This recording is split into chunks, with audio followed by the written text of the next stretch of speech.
A local landmark will be able to make some upgrades thanks to a huge grant that was just announced. Rachel Handley takes us on a tour of the New Orleans Jazz Museum inside the old U.S. Mint to find out how that money will help. With every note, the music of today becomes music history.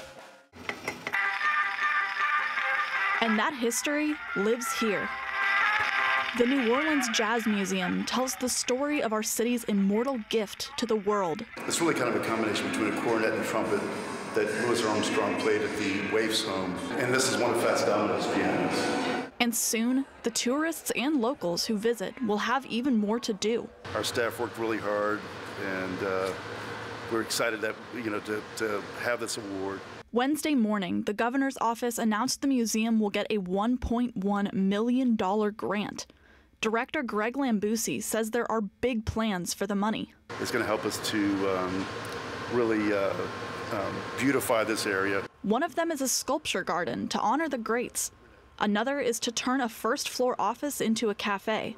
But the biggest project will be the construction of a permanent outdoor music venue on the lawn. That's often where we put the stages for the larger festivals, for Satchmo Fest, French Quarter Fest. Most of the money will come from the American Rescue Plan.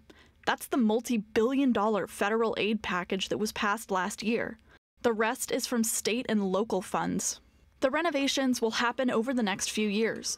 They're part of a $33 million longer-term plan to upgrade the museum.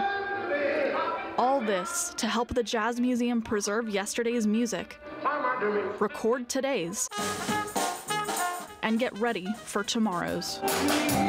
Rachel Handley, Eyewitness News. Very cool. The museum is still working on raising that $33 million. The museum is hosting another fundraiser in December.